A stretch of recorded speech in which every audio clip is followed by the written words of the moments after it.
So we have decided that the best person to preach on a Thursday night is a man who has been at the church for all of about 4 seconds. By his own admission, has never read the Old Testament. Has been caught stretching the truth when it comes to how many people are in his small group, and is highly, highly, highly unlikable. Yeah. But this is the face of Thursday nights. But, now. Amanda, and he can't show up on time. Shows up at the last second because, he's a really important doctor and he has real important doctor things to do. And so Tom, like, if you understood how out of character it is for Tom to be like, oh, he's on his way. The band is playing the worship set for the service. And Tom is like, he said he's on his way. I don't know. Like, do you think that that's because, like, Tom was so enamored with this man? Like, he's a doctor. And we tried to make a doctor a pastor one other time, but that must have been the wrong doctor. We knew it was supposed to be a doctor. Like, do you know what I mean?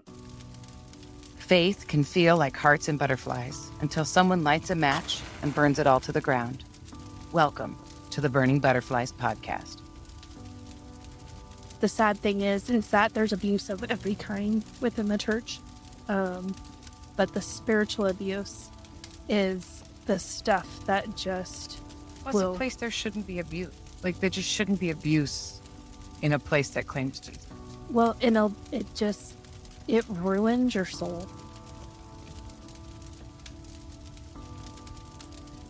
If you're new here, we suggest listening to our prologue episode first. This is the story of two women's journey through toxic church culture and spiritual abuse, all while finding healing in the end.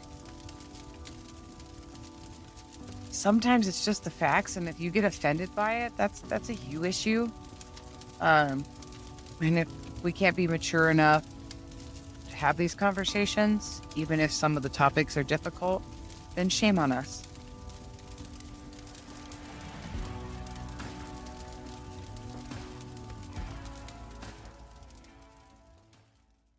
I mean, from get-go, from this day one, he, in his sermon, talks about how he's a doctor. And now Tom isn't saying like, oh, Barry. He's saying Dr. Barry. And so Barry rolls in. You guys are worshiping. He rolls in and he's like, hey, how's it going? And I was like, great. Like, let's get you mic'd up and everything. And he's like, yeah, we need to do a mic check. And I was like, mic check was a half hour ago, bro. Like, we are. And he starts telling me how this is very unprofessional. And as a doctor, he speaks at all of these conferences and he has always been able to just walk in and put the microphone on and they can just do a mic check whenever he wants to. And he does not understand. And he's like, maybe, like, I don't know, maybe someone else could do the mic check for me. And I want to be like, sir, my voice is deeper than yours. Like, we need the mic check with your voice so that we can set the levels. Like, and I've never heard you preach before. I don't know. Are you a loud, passionate preacher? Are you a more quiet? Like, because how we set Tom's mic and how we would set a mic for, say, like, Old Reliable when he would do Lord's Supper service, two different settings, right? Tom is loud. Old Reliable was very, very quiet, and we'd have to crank him up loud, right? And so I don't know. Do you know how to use a headset? like, I mean, and so he was like, well, I've never used one like this before and everything. And so then the more we're talking, the more he's used a headset that has like a big, like, it almost looks like a telemarketer headset with the big fuzzy thing on the end of it. Yeah. Kind of like if you watch our Patreons, like what we have on the end of our microphones. But more like, for our face one. I wish you could see this. It's funny. I'm doing so. I know. Sorry if that was annoying. So, and I'm like, what big conference are you using that at? Like, that makes no sense, but okay. So like, Yeah. we get him all set up, like, and he's like, well, I don't know, what am I supposed to do with this? And like the cord that's hanging from the, that attaches the headset to the battery pack. And I'm like, well, Tom has his vest, his leather vest that he wears. So he runs it down the back of his leather vest. I said, but some people like run it down the back of their shirt, like, whatever. And so so he's wearing like his, think of like what you would envision a preacher who moonlights as a supposed doctor would look like. Like, he's got the high-waisted khaki pants and the belt and the pastel colored button-up shirt. Yeah. Right? And so he's all tucked in and everything. And so he's like, no. And I was like, well, you don't have time to like untuck and retuck and do all your stuff anyway. Like, you're just going to have to roll with it because like, this is our last song. They're going to do announcements and then you're on. And so we'll just turn you on and we'll just adjust your levels as we go, I guess. And he preached and it was painful. Yeah, it was bad. It was bad. Like, he was all over the place. He was so condescending. Like, well, I don't know if you really truly have ever read the account of like Jesus on the cross. Like, dude, like mansplaining children's ministry stories. Yeah. And he would it used to crack me up. I don't know if it was this one, but I mean any of them. He would read the verse. Like, you could tell this was all just like trying to be like, he would be like, I don't know, John 3:16. Like, he would be like, yeah, for God so loved the world that he gave his only son. God gave his only son. Yeah. That whoever believes in him should not perish. God doesn't want you to perish.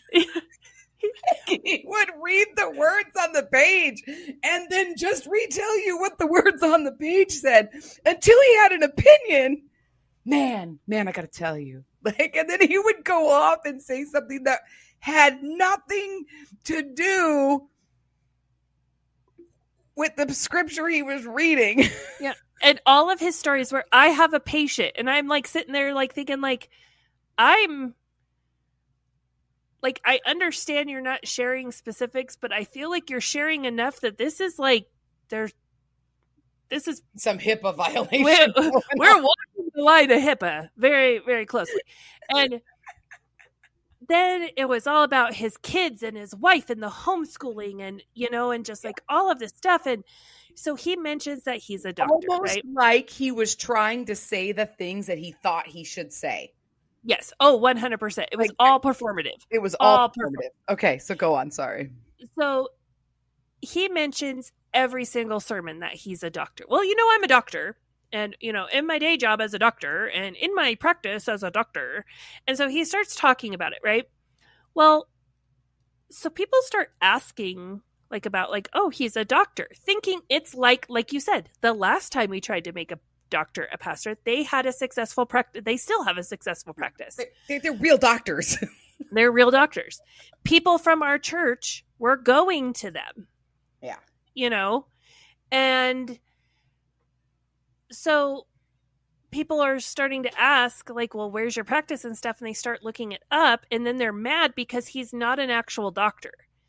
And so in the beginning, it was like he almost tried, people questioned his doctoring. And so then he tried to pivot, and it almost seemed because Charlotte even said oh, well, he's like a natural doctor, like a naturopath, right? Like all of this. Well, he wasn't. And so then people pushed back against that. So then it came out, well, he's a chiropractor. Right. But he's a chiropractor. Okay, but hold on a second. But here's the deal. When I met these people and they were going to the Philippines, I mean, know in this like idea. I don't know. Like, Okay. Yeah, no, like you're a doctor. You want to go change the world, but you're not going to go be a doctor in another country. You're going to go because, build a school so your wife can teach them sign language. because like it's really weird because it's like this is the change in narrative. Like, was it said that he was a doctor? Yes, but not like the way it became when he started preaching. Like, I mean, Mm-hmm. because there was that moment that I talked about earlier that she wore a Miss America sash Mm-hmm. that promoted her trip to the Philippines on it because she couldn't fundraise at this conference, this doctor's conference. And I think that's like, he went to this doctor's conference, but it wasn't like they didn't come in with, he's a doctor. Like, Yeah. if he's a doctor now, it wasn't like they came in saying he's a doctor.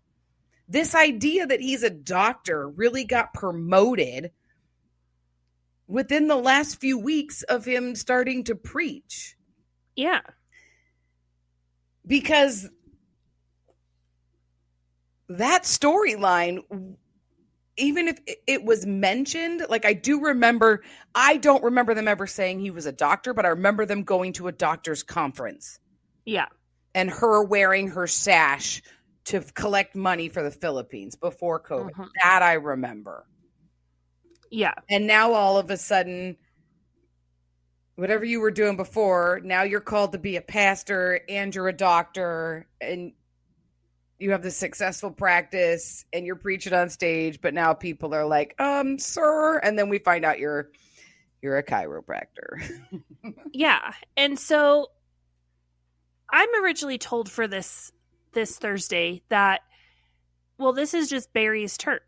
This is his turn, right? That he's going to take his turn. All the elders are going to take their turns. Yeah, No you're one still ever- being fed that so that you'll be quiet. Yep. No one ever preaches again on a Thursday night, No. other than Barry. Yep.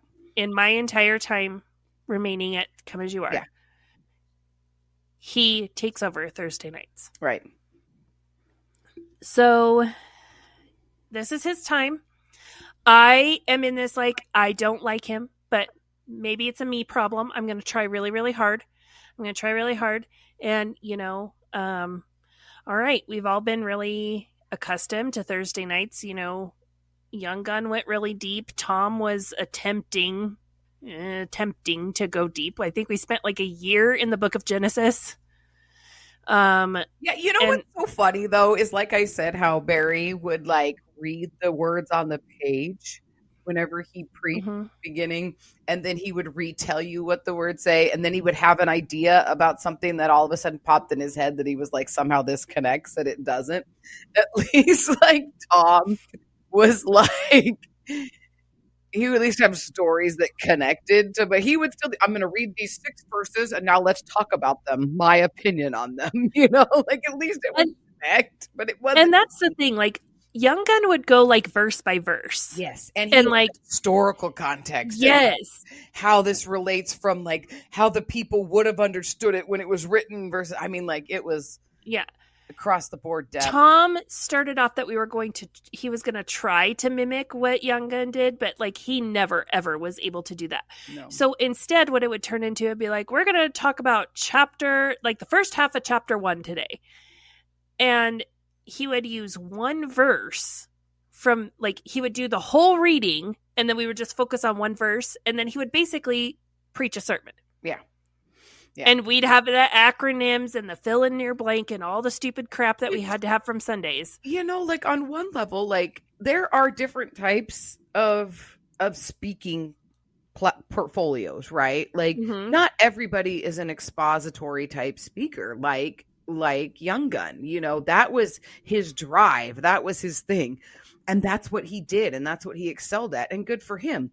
Tom was not, even if like, let's just take the toxicity out for just a minute, he's not that type of preacher, and that's okay. Like, it would have been better for you to be like, yeah, that's what we had, and I will give you my type of sermon and you want some history context, how about I go and I find some out? But he has no passion and desire to go learn. Like there is no, I want to go learn and do this. So just be you. Like it would have been okay if you hadn't gotten your feelings hurt and your ego crushed that you weren't Young Gun and everybody liked Young Gun, you know, and it was obviously a cry from your congregation that they wanted to go deep and they wanted the historical context. And, you know, I do feel like it's going to come up though, that like we at least got some of that coming up, but I just wish he would have just at least not had your ego hurt and just been like, I'm sorry, I'm a topic preacher. I preach on topics and that's what you're going to get. Would have been much better. So he preaches. It is super painful listening to Barry preach.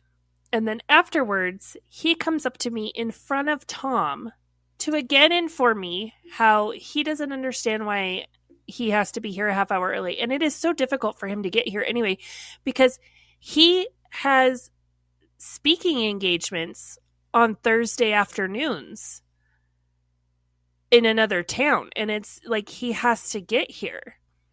And in my mind, I'm like, then why are we having you preach? If you can't get here, like you are in eldership training, like we are not, like, you're acting like you're doing us a favor by coming and doing this. Like, honestly, we have a long list of guys in the eldership training who can preach. Yeah, we have a whole nother, like we have a dozen men who need their turn to, you know, do this. And I don't understand like why this is not a priority for you. Yeah. I have turned my entire life upside down to make this church a priority, and you are allowed to hold authority and have a microphone and preach from the word of God, and you can't make this a priority? Like, I don't understand this. And so he would come at me so condescending and talk down to me like, oh, well, you're just a girl, and so I don't know if you really understand how the sound booth works, and maybe I could talk to Schroeder and maybe see if Schroeder can help me. I'm like, fine, go talk to Schroeder. Like, whatever. That's fine. Actually, if I do not have to interact with you, that would be freaking phenomenal. Please. Yes. So he confronts me in front of Tom and he's like, well, maybe we could work something out. I'll talk to Schroeder and we'll, the three of us can figure it out. You don't have to worry about it, Barry. And I'm like, again, apparently I'm depressed. Like, why are you doing this to me? I'm so depressed I can't quit my job and you're doing to treat me like ugh. I know. No, I know. Like, it's just yeah. So we have some things that are starting to meet in person and social distancing meetings and things like that. So it's getting more and more difficult not having anyone in the office. So on May 18th, I decide I'm moving back into the office. Yeah. And, Tom supports it because maybe, I'm outside of the office so much. I'm in the world. And the world, this is what's contributing to me being depressed and me feeling like I need to quit my job. Like, how I did not know I was in a cult, and I would like, this is cult 101. Like, yeah, I have left the compound and I need to return to the compound.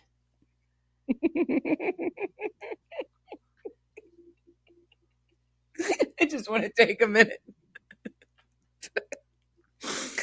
Yep. I don't like. What do you like? Yeah. Yeah. So, May 18th, I moved back into the office. I set up in the front for the first little bit. We're not going to all pile in that back office like we were, so that Lori can have her space with her health issues. She feels safe. She can go in there. She can shut the door. People aren't coming in and interacting with her. I could be kind of that front line defense, right? So I moved back in the office. And we all kind of move back in similar times. Brandy doesn't fully come in. She kind of like will stop in to make copies, but she's really not having to do that because we're not having in-person children's ministry.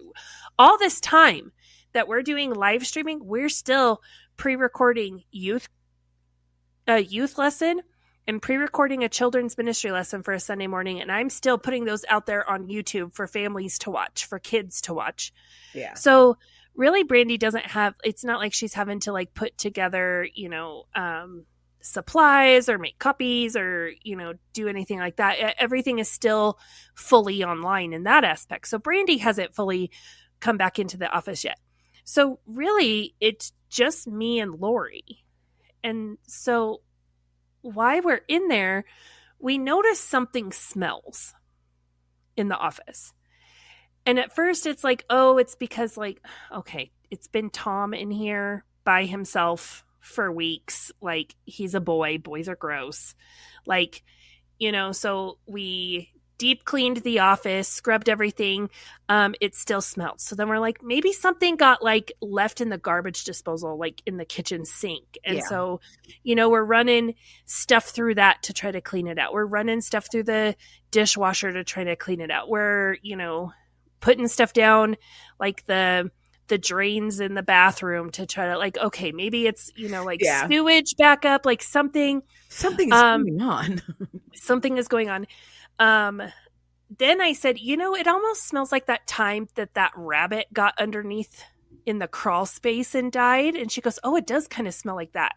So we get one of the men, God bless Bill Nye the color guy. He came and crawled in all the cobwebs and the gross in the crawl space under the church to see like, is there a dead rabbit under there? Because, that had happened before. Yeah. And he's like, there's nothing under there. And we're like, what is that smell? Lori goes to walk out to the pantry because keep in mind, we have like the front half of the pantry is the food pantry that no one is using because it's COVID. And the back half is children's ministry supplies that Brandy's not going into because it's COVID. But like along one wall, there was like built-in cabinets and we had like all sorts of, like gospel tracts and things like that. And so paper. Yeah, like supplies, office supplies, all stored. Yeah. And so Lori was looking for something specific. And I think it was a type of paper that she was looking for other than just like regular copy paper, which we kept by the like all the cardstock and all the colored paper was out there. And so she went out to get that. When we had cut down the tree on May 13th. This is May 25th. We discovered that there was probably mice living in that tree. So when we cut it down, we took away their home. They all moved into the pantry. Yeah. So. Surprise. All of the food, they had like the bags of beans, like, of dried beans, of like dry beans. They had chewed a hole in the bag, ate the bean out, and left the shells. Yeah. They, it was mice stuff everywhere, right? We're like, that's what we've been smelling. Yeah. That's what we're smelling. And so, Barbara Jean was like, I'll fix it. I can fix it. I'll fix it. Okay, fix it. We're thinking she's going to set traps, whatever. She puts out poison. We come back a few days later after she puts this poison out. All of these mice ate the poison and then died in the pantry. Yeah. There is dead mice everywhere. It was like Armageddon of mice. It was like a scene from a war movie. Like just bodies strung across everywhere. Like on the shelves, like they had been able to because they're just metal shelves, right? They were able to crawl up the shelves onto these shelves. They're like dead on there. And like part of this poison is like it kind of like dehydrates them. right? So like they had gone like under the freezers and the refrigerators where like the little drip pans are in an attempt to try to find water and died under there. The ladies in the pantry had all these coats that we were saving because maybe one day someone might need a coat. And so we had to save all these horrible, horrible coats from like the 80s. We had racks of these coats. They had crawled in the pockets and in the hoods of those and died in all the children's supplies. So like not only is there like mouse poop and pee and all of this everywhere, but there's like dead mice and then they like bled out and like everywhere. Like in a bin full of markers, there's like dead Pinky babies in the bottom. And like, I mean like, and it smelled horrible. And so we start throwing stuff away, right? Like I call Brandy. She's like, I don't want anything. If mice touched it, I don't want it. Throw the markers away. Little kids put them in their mouth. I don't want like, nope. It all goes. I will spend my own money. We will buy new stuff. Like just throw it all away. We're like, I got you. It's a good thing that masks were so readily available because of COVID. We pulled everything out. Me and Lori and Twyla pulled everything out of that pantry, threw all this stuff away. And then the old ladies who were running the pantry got mad because we threw food away. Yeah. Well, they're like, well, the canned goods are still good. No, ma'am. No. There was mouse poop on them. Well, it's still good. Well, just wipe it off with a Clorox wipe. I am not doing that. I am not giving someone a can of corn and there's mouse crap on the top of it. No, and I wiped it off with a Clorox. I am not doing that. That is disgusting. That is ridiculous. Yeah. No, I am not doing that. No. And so they got mad because we threw a bunch of stuff away. We pulled everything out. We pulled the freezers out. We pulled the refrigerators out. We cleaned. We shampooed the carpets. We bleached the walls. Yeah. Like, it took us like almost 3 days to fully clean everything, throw stuff away. We filled the dumpster. Yeah. Like, it was awful. But do you know what I think is crazy? Of all of, and maybe it was because they had like a plethora of food that they could like choose from or whatever. But I mean, like they did chew like the coloring books and stuff from children's ministry. They ate those. They did not get into the cupboards where all the paper was and all of the gospel tracts and all of that. They didn't touch any of that. Yeah. They didn't need to move past, like that's on an opposite wall. Where they entered, it was the promised land. They didn't have to move past the promised It was like, you know the scene in the cartoon Charlotte's Web where Templeton is like, it's a smorgasbord, the fair? Like, yeah, that's what it was like. And then they went and got all their mice friends and they're like, you've got to see this place. We found something better than the tree. Oh my God. So you wonder why I had to tell the story of the tree being cut down. Because that happened. And like, that is so,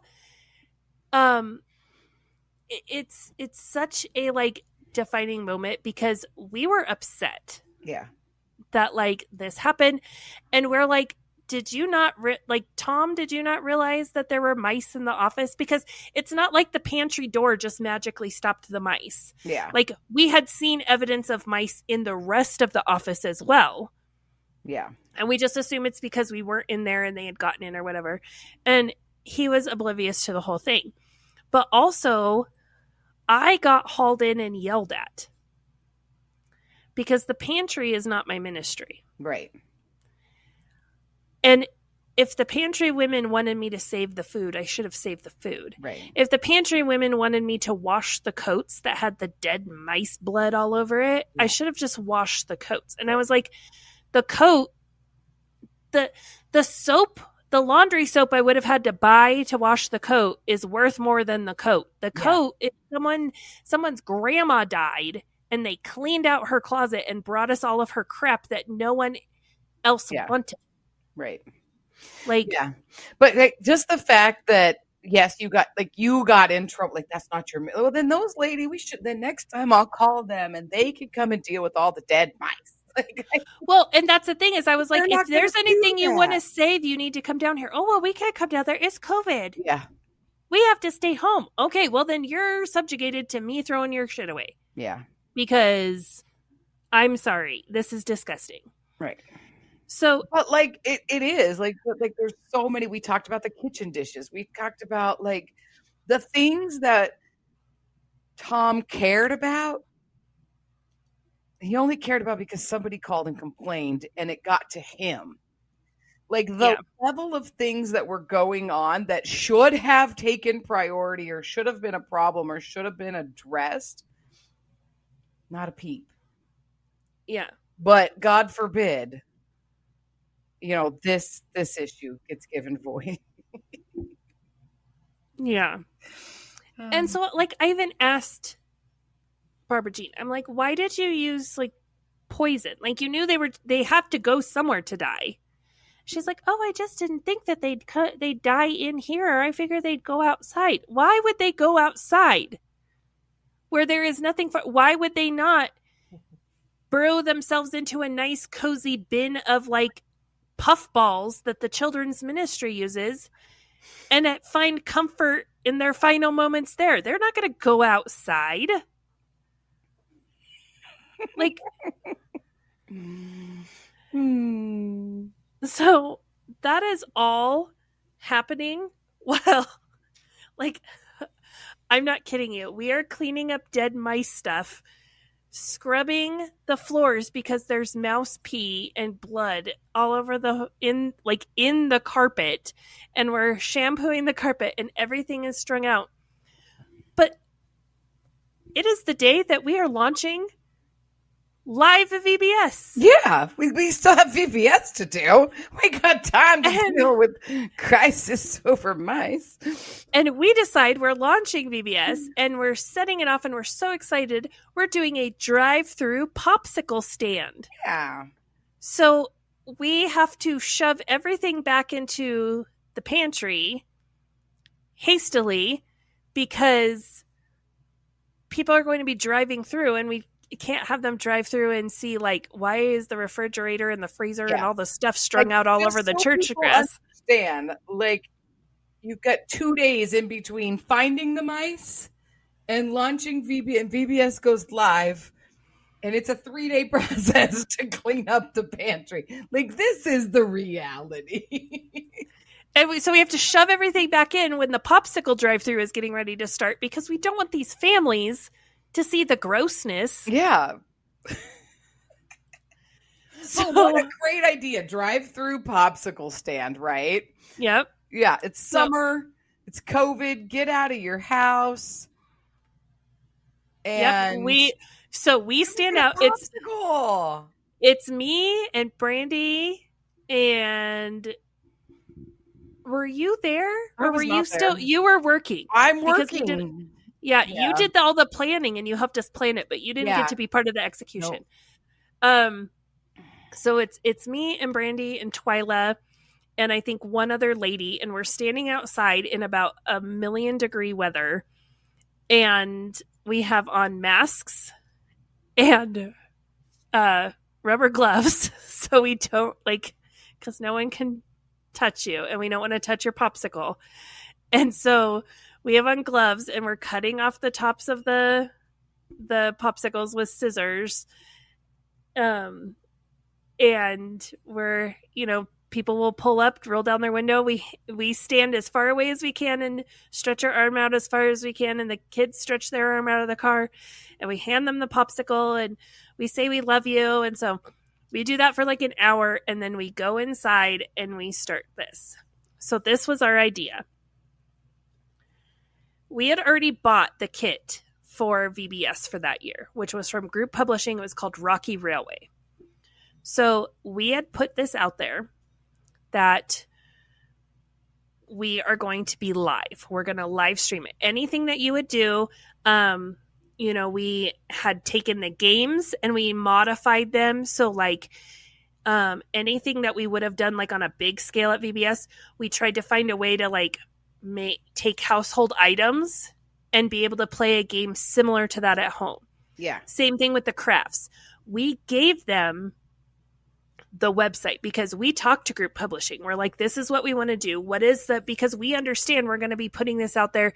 This is your intellectual Property stuff. Like, it is copyrighted. We don't want to infringe on anything. This is what we want to do. We got group publishing's permission to do this. And they're like, hey, we actually have all of this stuff that we can't use because churches have all canceled their VBS. So we literally have a warehouse full of things. So if people send us their address, like, we'll send them the kits to build the craft and all of that stuff. And so we're working with group publishing. We're, promoting them and say, hey, go to their website. They have all these resources for you. So basically we would present the story. We would present a game. We would do a little skit or something. We would do the worship, and in the beginning, because we still are at the 10 people or less, it's me and Brandy and our kids and like a couple other people there to help us. Bill Nye, the color guy, did phenomenal. Like, he was able to like kind of be the main character guy and everything. And we had the backdrop. And I mean, anything we would have done for VBS, we did from that stage, and we live streamed it. And this picked up so much traction and because group publishing was like, hey, if you're going to do this, like, we love this. We have churches that like want something. So like, we'll send them the kits of like, all of like the color sheets and the craft stuff and the little, your daily Bible verse charms and all of that stuff. We'll send them all the stuff. Can we send them your live stream? Yeah. We're like, absolutely. Yeah, absolutely. Our live stream was getting like 6,000 views a week. Yeah. It was insane. Yeah. The reach that we had to be able to, like, we had families messaging us from like Louisiana and Texas and like, I mean, from all over the country, like, hey, we watched this. This was so great. And my kids love seeing other kids, and my kids, and it was all stuff that like, we just kind of like threw together. There was a lesson where they were talking about like life can be messy, but Jesus is there to help us. And Bill Nye, the color guy, took my middle son and Brandy's oldest son and took them out behind the church, and like we made a video of like, he dumped mud on them, and he just dumped all this stuff on them and everything and just made them all filthy. And then at the end, he like dumped clean water on them and washed them off. And like, they held up a sign. I think it said like, Jesus saves, or Jesus, something. Yeah. But it was all like, Jesus washes you clean. And like the boys loved it because they thought it was so cool. They got covered in mud, right? Yeah. Like, they thought it was super cool. And so, I mean, we did really cool stuff. Yeah. With this, and it was all digital, and you and me and Brandy pulled that off and made that happen in 16 days. Yeah. 16 days. Yeah. All while spiraling over Barry. And cleaning dead mice. Cleaning up dead mice. Trying to launch structure in a cult. All of that. 16 days. But we used their worship videos. Yeah. I mean, and it felt good. Like, we were doing something. We were on mission. This is what we were meant to do. And I'm not even like making fun of that. Like, this was, just a pivotal moment of like what the three of us could accomplish. We just launched our woman's thing, despite COVID, we have this live event that we're doing. We are on top of the world. Mm-hmm. Like, the three of us are like, look, like, you turn the whole church online. We have outside now this big, publishing company, which, to our ease is in the next town over. Like, their headquarters is right there. Their warehouse is in Denver. Kids in the videos that group publishing puts out. I'm like, oh, I know that kid, like, in real life, because local auditions, right? And so, yeah, like we get picked up by this big Christian publisher, and I get this is high times right here. Like we've made it. Yeah, no, 100%. We are like so excited, and it goes so well, and so people are starting to feel a little bit more comfortable. We're still in the 10 people or less, but at this point in time, like we're reaching the end of May. So we've been doing this for like 2.5 months. People are getting stir crazy. People are starting to like, I don't care. I need to get out of this house. I'm starting to go nuts. So, we have more and more people asking, is there anything I could do? Can I come clean the building? Can I, well, there's no one in the building. Yeah. So, I mean, Twyla, before she was having to like deep clean the building from top to bottom. Now, like every so often she goes in and like sweeps the gym just to get like the dead moths off the floor, and she's cleaning the bathrooms just because like we're using them on Sundays, like when we come into live stream. But I mean, it's not like hundreds of people are going through there every week. Like, it's a dozen people. It's not taking her as long. Like the biggest thing was she was going through and flushing all the toilets a couple times a week so that stuff didn't dry out. Yeah. When no one was using them. And like, that is like what was taking her the longest.